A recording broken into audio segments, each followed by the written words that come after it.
Alors, Shalom, mes frères et sœurs qui sont appelés à la repentance et qui appartiennent au Créateur, c'est vous qui allez régner et puis j'espère que vous allez bien. Et puis, on va parler de plusieurs choses, réveil, tout ça, même pas aujourd'hui, ok? Et puis, je pense particulièrement aux frères haïtiens parce que je vais parler, je vous ai dit, je vais faire des petites capsules de temps en temps culturelles. Je prétends pas être un historien, donc on va pas couvrir toute l'histoire d'Haïti, ce qui est très très riche. Et puis, c'est vraiment un petit point particulier que je vais aborder parce que j'entends des fois certaines choses et ça frise l'irrespect pour les Haïtiens que j'apprécie pas tellement. Et si j'étais à la place d'un Haïtien, j'aurais pas aimé non plus. Alors, d'avance, ceux des Haïtiens qui entendent des fois des choses à tort et à travers sur leur pays, euh, excusez les gens parce que surtout quand ils se disent hébreux israélites, etc., c'est pas de leur faute, ils savent pas en fait, ok? C'est simplement ça. C'est rageant parce que moi-même qui suis martiniquais, ça me rage, donc je me mets à votre place. Donc avant de continuer, euh, il y avait un verset dans le psaume 53 qui était dit, je vous avais dit, j'allais revenir et j'allais vous montrer que c'était ailleurs. Il s'est dit dans verset 50, verset 5. J'ai pris là 8 secondes, hein. Ceux qui commettent l'iniquité ont-ils perdu le sens? Ils dévorent mon peuple, ils le prennent pour nourriture et n'invoquent point le Tout-Puissant. Un autre jour, on verra pourquoi il dit ils prennent mon peuple pour nourriture, etc.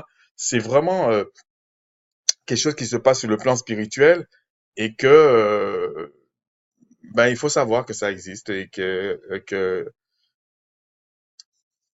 seul le Créateur peut vous protéger de ça, ok? Donc on va aller dans le psaume 14 et vous allez voir qu'il y a plus ou moins le même verset. Psaume 14, euh, regardez, hein. Attendez, je vais regarder 53 si c'est exactement. Oui, c'est exactement plus ou moins la même chose. Ok. C'est recité comme ça. Bon, je vais pas prendre tout le verset, c'est tout simplement pour dire tous ceux qui commettent l'iniquité ont-ils perdu le sens? Ils dévorent mon peuple, ils le prennent pour nourriture, ils n'invoquent point le Tout-Puissant. Euh, voilà, et puis c'est simplement pour vous dire que c'est quand quelque chose est redit deux fois, il y a le côté insistance, ok? Donc, que ce soit, vous pouvez avoir un songe deux fois de suite, la même chose dans le même songe, c'est que ça insiste, c'est que ça va forcément se passer, que c'est déjà arrêté. Vous pouvez l'avoir dans des textes, c'est repris deux fois, etc. C'est un peu la même idée. Quand Christ dit, Yahshua dit, en vérité. Hein? Vous vous rappelez de ce genre de verset? Ça veut dire quelque chose, ok? Donc je disais, c'est juste une petite capsule comme ça, hein. Je prétends pas, je sais pas si je vous l'ai dit, je prétends pas être historien, hein. Donc puis on va pas tout couvrir. Je sais pas si je vous l'ai déjà dit. Haïti, du moins Saint-Domingue, avant que ça s'appelle Haïti.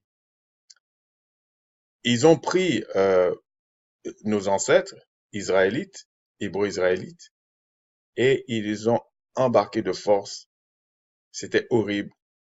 Ils ont divisé les gens, ils violaient les gens, beaucoup se sont suicidés, se faire dévorer par des requins. C'est quelque chose d'horrible. Un esclave des champs vivait en gros en moyenne 9 ans, tellement on le faisait du mal. Et ça dans tous les endroits où ils étaient, que ce soit au Brésil, dans toutes les Caraïbes, c'était comme ça.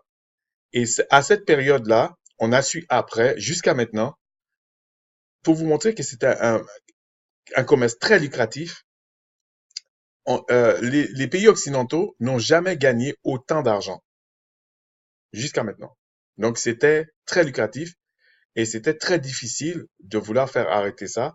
Mais on va pas revenir là-dessus. C'est un châtiment spirituel parce que le problème de tous ceux qui sont déportés dans les îles, dans les Amériques, c'est un problème spirituel parce que ce sont des Hébreux. Bon. Que ça plaise ou pas à certaines personnes, ok? Il y en a beaucoup qui commencent à le comprendre, en tout cas intellectuellement, avoir une prise de position. mais c'est pas encore le réveil spirituel, parce que le réveil spirituel serait comme dans les actes. On dit les actes, mais c'est surtout les actes spirituels. Pour l'instant, ça va peut-être se déclencher d'un coup, hein, le Créateur ne ment jamais. Mais pour l'instant, c'est pas vraiment ça, ok? Parce que le réveil, c'est quelque chose de bien, bien précis. Parce que souvent, on trompe les choses, hein. Quand on dit euh, euh, euh, les catholiques, on oublie de dire l'Église romaine, catholique de l'Église romaine ou l'Église romaine. On va te dire l'Église, mais on oublie de dire romaine. On oublie de dire, par exemple, le réveil. Mais quel genre de réveil? Réveil spirituel. On oublie le mot spirituel. Mais j'en veux à personne. C'est un langage courant. Donc, pour Haïti, ce qu'on appelle aujourd'hui Haïti, il y avait deux personnages, au moins deux personnages qui sont très connus. Mais du côté d'Occident, on parle plutôt de Toussaint l'ouverture, alors que vraiment le chef charismatique, c'était Dessalines. Et lui, ils étaient plusieurs, hein, et c'était vraiment des cerveaux, hein. À l'époque, par exemple, on voit ça jusqu'en 1914, quand il y avait les tranchées, les armées, c'était face à face. Et tu n'avais aucune chance, parce que c'était comme un bulldozer. Tu n'avais aucune chance, en fait. C'est-à-dire que si tu venais en face, tu te faisais écraser. Alors, ils ont fait des films pour montrer que comment on appelle ça? Ils montrent des films pour montrer comme si les guerres étaient un peu différentes. C'est pas vrai. Les guerres, c'était face à face et puis ils se rentraient dedans, quoi. Donc, c'était très efficace et je vois pas pourquoi ils allaient changer. Dans la Bible, il y a un moment donné, on montre ce genre de guerre. Et les Hébreux, à ce moment-là, les Israélites qui étaient en Haïti, euh, je fais cette vidéo aussi pour couper court à quelque chose. Parce que j'ai entendu quelque chose comme ça et je pense qu'il y a beaucoup de personnes qui pensent comme ça, hein. Donc, c'est pas simplement cette personne qui pense comme ça. Qui pense que Haïti a eu son indépendance parce que parmi la coalition esclavagiste, il y avait les Portugais. Alors, on fait croire que c'est les Portugais qui ont commencé l'esclavage. Non, c'était une coalition. Comme aujourd'hui, on vous dit la communauté internationale, c'est quelques pays. Donc, on le sait très bien que c'est comme ça. Donc, et ma chaîne n'est pas une chaîne politique. Donc, calmez-vous, calmez-vous. C'est pas ça que je vais parler. Et donc, il, il, euh, c'était pareil à l'époque. Donc, quand on vous dit, oui, les premiers, c'était le Portugal, c'est pas vraiment ça. OK? C'était une coalition. Et c'est bien pour ça que ça a marché, parce que c'était que les Portugais, ça marcherait pas. Donc, ils étaient nombreux. Plusieurs pays, bon, je vais pas les citer, c'est les mêmes, hein. Donc, et ils ont été, ils ont fait leurs affaires, ils ont amené ces esclaves, et comme je disais, beaucoup sont morts et tout ça, mais beaucoup ont survécu. Et, la femme de Cheikh Anta Diop, qui était une Française, a fait un livre sur la démographie de ce qui s'est passé en Afrique après l'esclavage, le dénombrement. Il y a à peu près au moins 600 millions de personnes, on va dire entre 600 millions et 1 milliard de personnes qui ont disparu. Et 15 millions ont survécu dans les Amériques. Donc, c'est quand même c'est jamais vu ça. C'est quelque chose d'horrible qui s'est passé. Et malheureusement, comme l'école n'est pas là pour éduquer, l'école est là pour instruire, donc elle joue son rôle. C'est aux Hébreux israélites de d'apprendre à leurs enfants quelques petites choses comme ça. C'est pas l'école qui va faire ça. Surtout, souvent, on est dans des pays où c'est pas leur intérêt d'apprendre ça. Et puis, je vois pas pourquoi ils le feraient. Parce qu'ils le font même pas pour leurs propres enfants, pour apprendre la vraie histoire de leur pays. Donc, pourquoi ils vont le faire pour quelqu'un d'autre? Arrêtez de faire le procès des personnes. Donc, en fait, à ce niveau-là, euh, oui, et puis ils disent que les Français n'étaient pas si méchants, que c'est pour ça qu'Haïti a eu son indépendance. C'est quand même, c'est quand même difficile à digérer pour moi alors que je suis pas haïtien. Vous comprenez? C'est quand même dégueulasse. parce que euh, c'est tellement faux et le contraire de ces choses-là que là où c'était, on va dire entre guillemets, un peu plus tranquille là. Quand je dis entre guillemets, c'est une façon de parler, c'est faux, hein, c'est faux. Mais ils ont appris la langue du maître.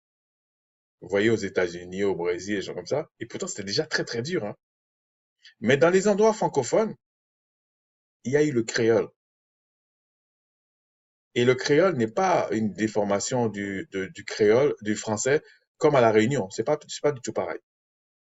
C'est vraiment une langue, il y a beaucoup de mots, il y a beaucoup de choses qui sont vraiment, bon, on le perd un peu, mais je pense que certains vont revenir à ça. Il y a vraiment des mots qui a aucune origine latine. Mais ils essaient de nous faire croire que ça vient du latin, alors que déjà le français ne descend pas directement du latin. C'est une fausseté. Vous demandez à des linguistes sérieux, ils vont vous dire oui, c'est vrai.